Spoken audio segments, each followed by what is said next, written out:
30 जनवरी 2022। अस्सलाम वालेकुम मेरे दोस्तों, सज्जनों और बेलियों। इस क्यारी के अंदर मेरे बहुत बड़े बड़े पौधे लगे हुए थे, जैसा कि अंगूर की बेल लगी थी और साथ में केले के पौधे लगे थे और साथ में कुछ रेगुलर जो पौधे होते हैं वो थे। तो उनको मैंने हटा दिया है इस पोर्शन में, क्योंकि ओवर ग्रोथ होने की वजह से दीवारों को नुकसान हो रहा था। तो उनको मैंने निकाल दिया और आधी मिट्टी भी इसके अंदर से निकाल ली है। सारी मिट्टी मैंने बाहर निकाल ली है, आधी यहाँ तक मिट्टी अभी भी भरी हुई है। और इसके ऊपर तकरीबन 4 से 5 इंच की लेयर मैंने कर दी है कटिंग ग्रोइंग मीडिया की। इसको एज आ पॉली हाउस मैं इस्तेमाल करने वाला हूँ। बहुत सारी कलमें मैंने लगा ली हैं, ये देखिए। इसमें मैंने flame vine, daisy vine, thunbergia बेल और कुछ सैक्यूलेंट हैं और कुछ हार सिंगार की कलमें भी मैंने लगाई हैं। बहुत सिंपल होगा, बहुत इजी होगा। इसको मैनेज करना मेरे लिए काफ़ी आसान है। सिर्फ पॉलीथीन को ऊपर ढक दिया, नीचे मैंने लकड़ी के डंडे लगा दिए हैं ताकि कि अगर बारिश आती है तो पानी जमा होने की वजह से ये प्लास्टिक नीचे ना झुक जाए और कटिंग्स के साथ टच ना हो जाए। बहुत इजी है। और यहाँ से मैंने जो अंगूर की बेल काटी थी वो उसका रूट बाउल ये रहा। ये 2 सींग हमें दिख रहे हैं। अब इसको मैं अपने फार्म हाउस पर जाकर शिफ्ट कर दूंगा। आज जाना था लेकिन नहीं जा पाया। अमरेलिस के बल्ब भी मैंने अपने गमले से निकाल लिए हैं, ये भी ज़मीन में ही शिफ्ट करेंगे फार्म हाउस पर। और बहुत सारी अंगूर की कलमें भी मैंने काट ली हैं, ये भी हम फार्म हाउस पर जाएंगे और इन कटिंग्स को लगाएंगे। एक केले का पौधा जिसका रूट बाउल मैंने उतार कर इसको शॉपर के अंदर बांध कर एयर टाइट कर दिया है, इसको भी हम वहाँ पर शिफ्ट करेंगे। अभी बहुत सारे गमलों की मैंने गोडी भी कर दी है, क्योंकि बाहर के दिन आने वाले हैं। उससे पहले हम प्रिपेयर कर लेते हैं सोइल को भी। ये थम्बर्जिया बेल का डिब्बा है, इसके अंदर थम्बर्जिया बेल लगी हुई है। बहुत खूबसूरत इसके पत्ते होते हैं और इसको नीले रंग के फूल लगते हैं, उसमें से धीमी धीमी सी खुशबू भी निकलती है। डेजी वाइन के गमले की भी गोडी मैंने कर दी है। इसके अंदर बहुत सारी वॉन्डरिंग जू लगी हुई थी, उनको मैंने सबको निकाल लिया है और इसकी मिट्टी की गोडी कर दी है ताकि एरेशन थोड़ा सा बढ़ सके। अगर एरेशन नहीं बनता, ऊपर ग्रीन मॉस आई रहेगी, ग्रीन एरिया बन जाएगा जैसा कि ये है, तो ऊपर वाली सतह बहुत जैम होने की वजह से हवा नीचे वाले लेवल तक जा नहीं पाती, तो बैक्टीरिया भी मर जाते हैं और एरेशन ना मिलने की वजह से रूट्स को भी ऑक्सीजन की कमी हो जाती है और वो भी मुरझाना शुरू हो जाती हैं। आजकल जितने भी आपके पास गमले हैं, जितनी भी आपके पास मिट्टी है, जहाँ जहाँ भी पौधे लगे हुए हैं, सभी की आप गोडी कर दीजिए ताकि आने वाले दिनों में इनकी नए सिरे से ग्रोथ बढ़ सके। क्योंकि अभी पौधे रेस्ट में हैं, परेशानी के आलम में हैं, कुछ आराम कर रहे हैं। बाहर के दिन आने पर सारे ही एक्टिव हो जाएंगे। अपनी ग्रोथ को बढ़ाने के लिए वो वेदर का इस्तेमाल करेंगे, लेकिन उससे पहले मिट्टी की हर गमले में गोडी आपने बहुत ज़रूरी करनी है।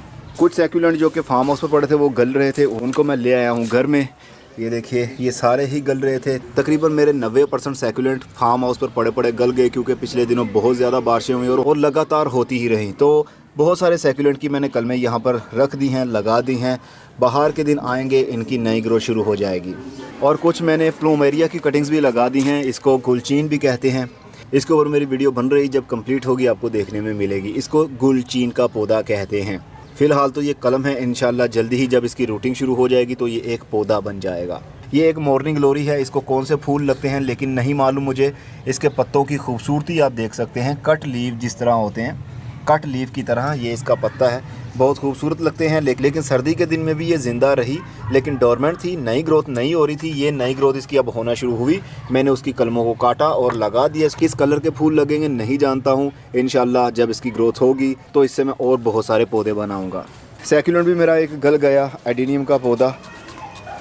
ये सारा तोड़ा ही पत्तों से भरा हुआ है, इसके अंदर पत्ते ही पत्ते हैं। ये देखिए, ये एडेनियम का पौधा है, ये भी गल गया था बारिशें होने की वजह से।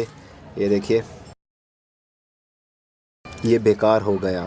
अब इसकी कलम लगाने का फ़ायदा भी नहीं होगा। अगर मैं चाहूँ कि इसकी मैं कलम लगा लूँ, एडेनियम की कलम चल तो सकती है, उसकी रूटिंग भी शुरू हो जाएगी, पौधा भी बन सकता है, लेकिन उसका ट्रंक मोटा नहीं होगा जिस तरह कोडेक्स बन जाता है नीचे से। जैसा कि ये आप देख सकते हैं, इसका कोडेक्स नीचे से मोटा बन गया है। लेकिन अगर कटिंग से लगाया हुआ पौधा होगा, उसका कभी भी नीचे से कोडेक्स मोटा नहीं हो पाएगा, वो पतली की पतली ब्रांच ही रहेगी। इसलिए एडेनियम के पौधे को हमेशा बीज से लगाइए तो ही अच्छा रहता है। बस ये छोटी सी अपडेट इस चैनल के ऊपर भी ज़रूरी थी, क्योंकि ये हमारा बैकअप चैनल है और इसके ऊपर थोड़ी सी मैं छोटी सी वीडियोस बना के आप लोगों के साथ शेयर करता रहता हूँ, ताकि हमारी जो किचन गार्डनिंग की ऑडियंस है वो यहाँ पर इसको भी सब्सक्राइब कर सके। अगर कल को कोई इशू होता है किचन गार्डनिंग चैनल पर, तो ये हमारा एज अ बैकअप चैनल होगा, आपको अपडेट इसी के ऊपर मिला करेगी। अब मैं चलता हूँ, बहुत सारा काम है। अगली वीडियो में फिर किसी नई इन्फॉर्मेशन के साथ मिलेंगे। तब तक के लिए good bye, see you and tata, और अपना बहुत सा ख्याल रखिएगा। चलिए एक और चीज़ आपको मैं दिखा देता हूँ, याद आ गई। हमारे दूसरे टेरेस के ऊपर जो कि ओपन टेरेस है, यहाँ पर एक छोटा सा पोली हाउस भी बनाया हुआ मैंने। अंदर देखिए जनाब, बहुत सारे मैंने पौधे, बहुत सारी कलमें भी लगा दी हैं। हरी मिर्च, टमाटर, pumpkin, morning glory purple, morning glory pink, money plant की बहुत सारी कटिंग्स लगा दी हैं और सोनिया बेल की भी बहुत सारी कटिंग्स मैंने लगा दी हैं। ये पोली हाउस बहुत अच्छे से काम कर रहा है। ऊपर मैंने ट्रेलिस लगा दी है बांस के, और अब इसको थोड़ा सा कवर कर देते हैं क्योंकि सुबह से ये मैंने इसका जो प्लास्टिक है वो हटाया हुआ था क्योंकि अंदर ज़्यादा नमी बन रही थी। जब बहुत ज़्यादा नमी इंक्रीज़ हो जाती है तो भी प्रॉब्लम होती है, जब बहुत ज़्यादा नमी कम हो जाती है तो भी रूटिंग शुरू नहीं हो पाती।